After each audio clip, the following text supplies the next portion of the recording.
Whether you are a new player to PoE 1, this is going to be your first league ever, or if you're, an older player that's played a few times, but it's been a year since the last PoE 1 league, having a refresher is typically a pretty good idea. In this video, we're going to talk about all the steps and all the things that you should be thinking about when you are going to be having your league start, which is starting today of all days. And the first thing, realistically, is going to be finding a build. Now, I have a video on my channel, it's the last video I put up before this one, talking about the 5 builds that I would choose. But if you are going to go outside of that, or maybe even try to make your own build, there's a couple of things that you should really think about. So the first one is when you're looking at a build, not only just making sure the build is good, you actually got to choose a build that you think that you would like. So most of the time when someone makes a build guide or a POB, they're going to have a video attached and you'll be able to see the character playing. Now, you should evaluate what they're playing on there, like make sure if they have any shrines or anything like that, make sure that if they are, using crazy gear or different skills, if they're not showing certain things, like all of those things that you should be taking into account. But if you see the skill and it looks like it's pretty fun, the next thing that you can do is pop open the POB and take a look at it. Now, there are a few bits of criteria that I typically look at and I put in my own POBs, and that's going to be cost, defenses, and offenses. But when we're talking about cost, realistically what you should do is you should go to the items immediately. You should look at all of the items here, look at the uniques first. If the unique is off of a normal boss, it's probably pretty easy to get a hold of. Dawnbreaker is off of normal Exarch, it should be very abundant. And then what you should do is check to see if the uniques are like tier 5, tier 4, or at worst tier 3 rarity. If you go onto the PoE wiki, there is this page called Analysis of Unique Item Tiers. And if we look at like Perseverance, you'll see that it is 4. If we look at Lion Eyes, what is it? Lion Eyes, I don't know which name it is. Let's find it. Lion Eyes Vision, it's also 4. That's the kind of thing that you should be looking for. So Lion Eyes Vision, Dawnbreaker's off of a normal boss, and then Perseverance, these are all tier 4, tier 5 uniques. Lethal Pride, if you're trying to get a timeless jewel, if they tell you to get any timeless jewel, like doesn't matter the keystone, doesn't matter like the mods that are on it, that's perfectly fine.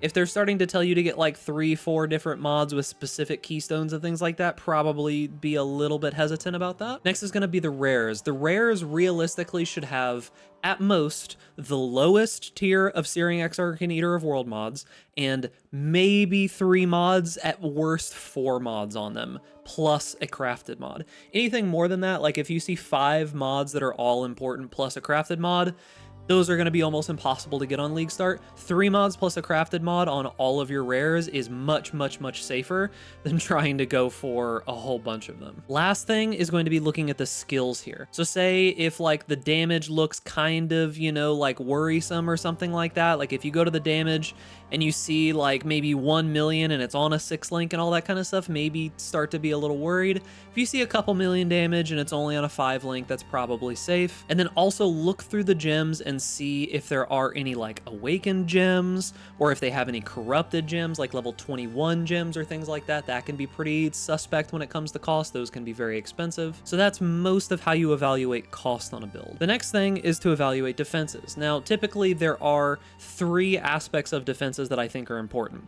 1 is going to be the maximum hit that the build can take, 2 is going to be avoidance, and 3 is going to be recovery. So talking first about maximum hit.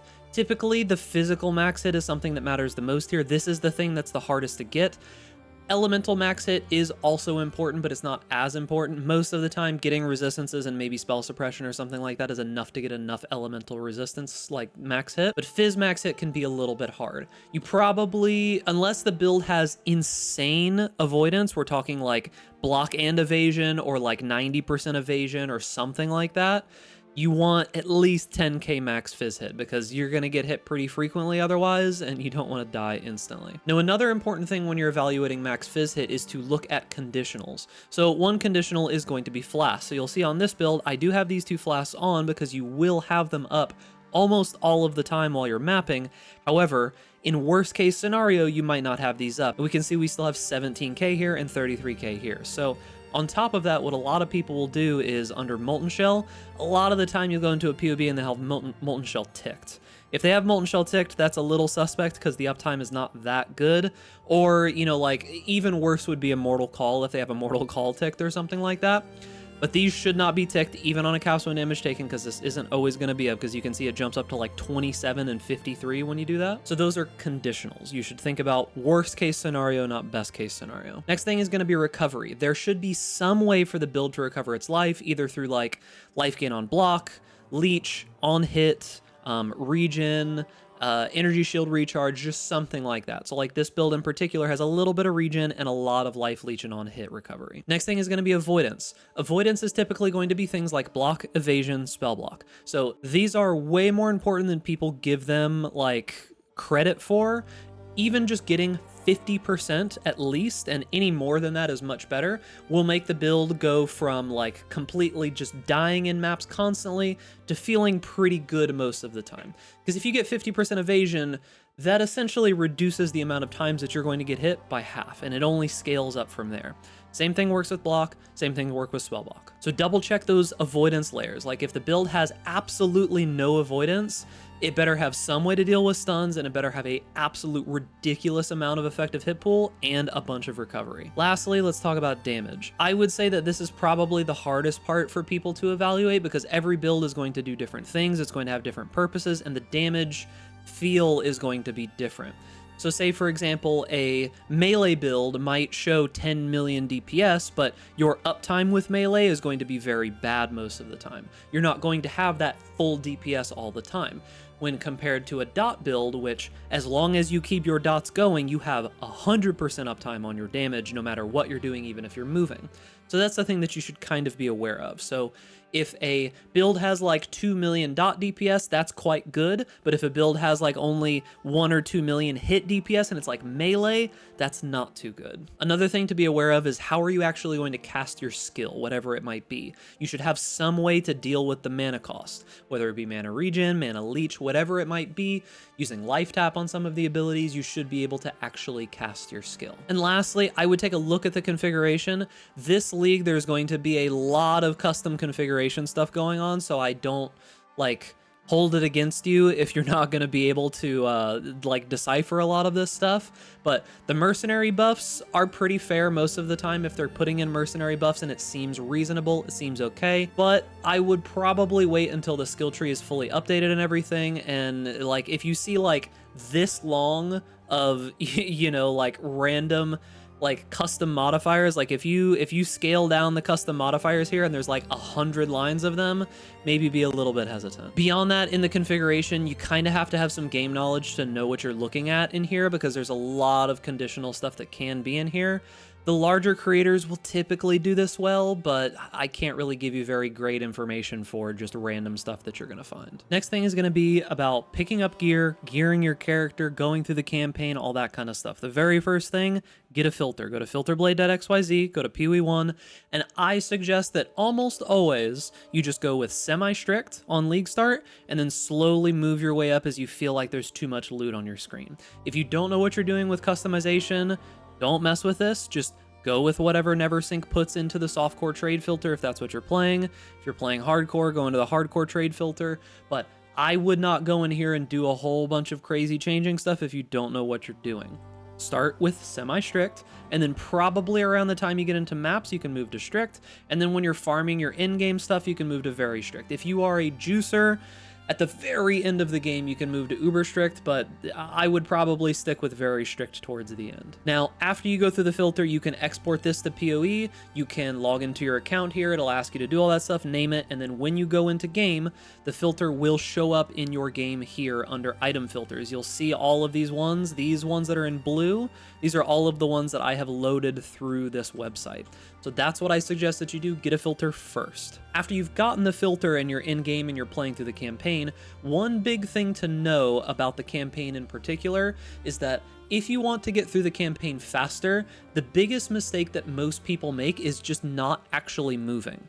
If you stop and kill every mob, if you take in the sights, if you do all this extra stuff, you are not going to get through the campaign quickly. The only thing that matters about getting through the campaign quickly, if that is your concern, is going to be just moving, right? You need to get a good movement skill like shield charge, get good movement speed on your boots, get like good attack speed and leap slam, something like that. If you don't have some way to move fast, you are going to be exponentially slower through the campaign. So that's the first thing to think about. I personally suggest that when you're going through the campaign, you do all of the side quests first. If you don't know which side quests you're supposed to do, the wiki is great for this. There's also tools out there that can help you with that. Do the skill point side quests first, as well as ones like early on when you go to the title island, you can get a Quicksilver Flask. You can also get another Quicksilver Flask by doing the Beast out in the old fields. You just have to like go down into the little area there. It's called the Den.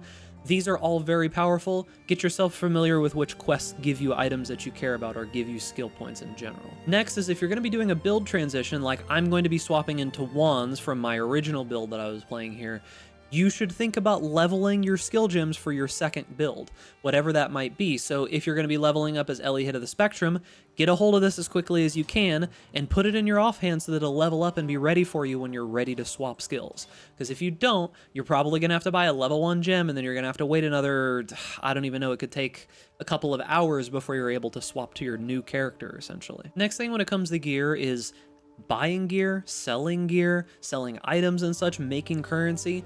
Early on, what I suggest that you do is first, I highly suggest that you get something like Awakened PoE Trade. This is a macro that'll give you some cheat sheets, which is pretty useful. This stuff is going to need to be updated though, so keep that in mind. But the main thing that you're going to use it for is going to be searching for items. So if you highlight an item and search it, you'll be able to look for, you know, like specifically a hunter hood with these mods, and it'll be able to give you price predictions and such. It'll make it much easier to tell if gear is actually going to be worth something. Now, if you're a brand new player, I highly suggest you just ignore everything I'm about to say about gearing and selling items and all of this. You just focus on doing some getting through the campaign and learning your character and such, because this is going to go over your head a little bit, but this is more so for returning players. Beyond that, early on in the league is the time when stuff is worth a lot of money, so I highly suggest that you set a tab to public and you start selling basically anything. Random uniques will be worth a lot. Items with like good movement speed on boots or like life and resistances and stuff like that are worth a lot of chaos very early on. You can make a ton of currency in those first couple of days if you just sell all of the extra gear that you don't need. And while there is the exchange in game that kind of replaces the bulk item exchange here, searching for items is still going to be very important. One big tip that I can always give you is that under stat filters, if you use the little tilde here or whatever it's called, and then you type in like any words, it will give you everything that contains all those different words. Makes this a lot easier for bringing up like pseudos and all those other kinds of things. That's typically pretty useful. Another thing that I would say is that early on there are lots of price fixers, lots of stuff like that. I heavily suggest that you collapse listings by account to make that a little bit easier. And if you're having difficulty buying items, because say it's a couple days into the league or something like that, go to listed, set by like maybe up to a day or up to 3 days ago, and raise the chaos orb equivalent to at least like 3 or 4 chaos. It's impossible sometimes, even 2 or 3 days into the league, to buy something for 1 chaos. People just won't respond. So if you go and take the buyout price and set the minimum up a little bit to something someone will respond for, you get a lot more likely chances of getting someone to respond for some random item that you need for 1 or 2 chaos. The next thing we're going to talk about is endgame and endgame mapping. Now, when you first hit endgame, you're going to get a little series of quests that you'll have to do, but the main thing that you're going to be doing is mapping and bossing. Now, one big thing about mapping is that you are going to be using Commander Kirik here pretty frequently. And the main way that you're going to be going about that is going to be through these missions that he has available. Now, let's go ahead and jump to an empty tree so I can kind of show you what I would do on League Start. Very early, your first Atlas skill tree, I suggest you dedicate this Atlas skill tree to just getting through the Atlas. So the way that I would go about that is I would go directly up here, and we're just going to be going for as many of these Kirak nodes as we can possibly get, okay? We're just trying to get these maps have a chance to grant additional Kirak mission nodes. we're getting as many of those as we can. So I'll also probably take these ones for these extra Atlas scouting reports because these help a decent amount. But then you're also going to have these nodes down here, these Kirak nodes at the bottom. These are going to give you additional Kirak map chance. And then over on the left here are a few more Kirak nodes that we can get. So these, and the reason why these are important, is that Kirak missions, the way that they work is you go to Kirak and he has maps in his inventory. If you hold Alt when you mouse over these, you'll be able to see whether or not you've got the bonus objective done for the map. Now, Kirak's inventory refreshes every single time that you do one of these missions. So, if you have chances to get these Kirak missions as you're doing your maps, you can check through the whole list here, see if there's any that you need to complete, you run and complete that map, and then you head back to Kirak, and then Kirak, his inventory will refresh and there'll be new maps there. You can use Orbs of Chance early on to be able to buy these, and then later on you can use Orbs of Alchemy and Orbs of Chance just to fill out your Atlas a lot quicker. So you'll just want to rotate through getting as many Atlas points as you possibly can by completing all the bonus missions up here. You'll notice that on white maps, you need to do a magic map or higher. On yellow maps, you're going to need to do a rare map or higher. And on red maps, you're going to need to do a corrupted rare map. Now, what I would say is that early on, don't stress yourself about getting completion on red maps. Get your white maps done, get your yellow maps done, and then as you get access to more Vol Orbs, you can get this completion done. You really just want to get 2 Watchstones as fast as you possibly can. That's going to be these over here, this Grasping Voidstone and this Omniscient Voidstone. These 2 Voidstones are going to make it so that your maps will be higher level on average. It'll also give you a chance to get tier 17 maps, which are going to be worth a lot of money early on. So the natural progression will be doing the maps, having them drop. If you're running out of maps, go to Kirak, check his inventory, see if there's any maps that you need to complete there. If there's not, run one of his missions, see if any of these maps are one that you need, and then rinse and repeat. After you're done with all of that and you need more points to put in on your Atlas, in my suggestion, after the Kirak nodes, you should probably grab these map nodes. So there's going to be these ones right here. There's going to be these ones over here. And then there's going to be these ones here. You can cut through this to get to these ones at the top. Those map nodes should be plenty for you to get to tier 16s. After this, I typically turn this first Atlas tree into a leveling tree. And what I do is I typically take these shrine nodes. So I'll take these shrine nodes, I'll come up here and I'll take these shrine nodes, just to make it a little easier to level, and then I'll also come up here and grab these shrine nodes. After this, what I typically do is I get Nico Chance. So the reason that I get Nico Chance is because of this node that's right over here. So there's this node packed with energy. It makes it so that whenever you pick up a chest, you get this buff that makes you like run fast and do more damage and stuff. So I typically go through here and I just grab all this Nico Chance that I possibly can. There's going to be some Nico Chance down here as well that you can get. If you want to, you can like respec your Atlas and just go through here and then unspec these couple of nodes later on once you've made it through here. So you're going to want Nico in your Atlas because of those nodes. So you apply that, and then I think that's all the Nico that you need. Yeah, so your maps contain Nico. It'll just be 100% of the time he'll be there, and then you'll be able to pick these up and zoom through your maps faster. At this point is probably where you'll land before you're going to want to start doing like your second tree. Your second tree can be whatever you would like. Some additional things to add to this is you could add strong boxes, you could add essences to this.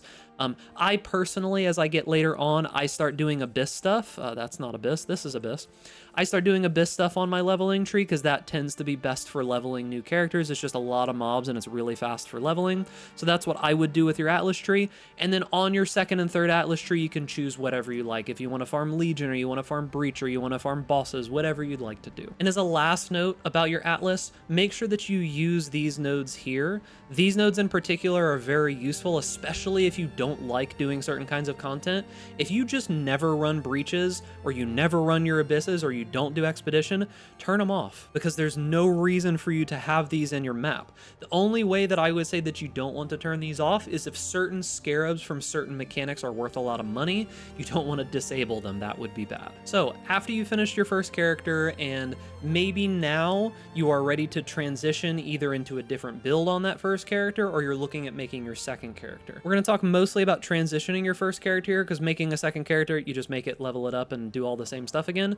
But for transitioning a character, I would make sure that you do what I said earlier, which is put those off gems that you're going to need in your offhand, gather all of the gear, gather a bunch of extra currency. I would at least get like a divine or two of extra currency, or at least like 50 to 100 chaos, and have that on hand before you try to swap, because something is going to go wrong most likely when you swap. Nowadays, you'll be able to use Faustus, and you'll be able to use this respecialization here, and you can use gold, which you'll just find as you're leveling up and doing content. This makes respecking a lot easier now. If you have to change ascendancies, you will have to go and enter the lab and change your ascendancy there, so bring some regret orbs with you. But to change your ascendancy, you can do normal labs, so you may be able to just respec in town, completely unspec, go beat up Azaro in normal, and then respec like that. But make sure that you have everything already together and ready before you swap over, so that you don't have to do some weird stuff where you gotta swap back and farm some more and then swap again. And then getting to my last main point, if you want to be effective in Path of Exile, especially early in the league, and you want to make more currency, the biggest mistake that people make, I know this is going to sound weird, but it is not spending the currency.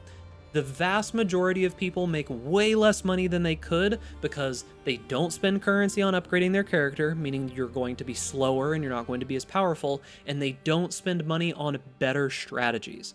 You can go and follow people like Fubgun or other currency content creators. I make some currency videos myself.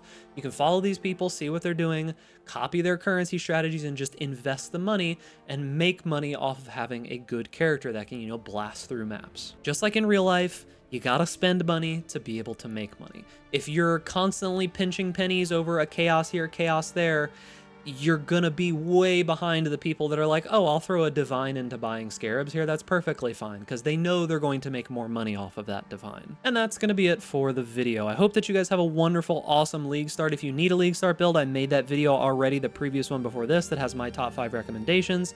If you're looking for, like currency strategies and stuff like that, I'll be posting some stuff going forward, but there's gonna be a ton of people out there making currency strategies. So remember, boys, if you enjoy this content, make sure to give this video a like, subscribe to the YouTube channel, hit that notification bell to stay up to date with all the latest videos, and stay safe out there in raid class. And I'll see you guys in the next video.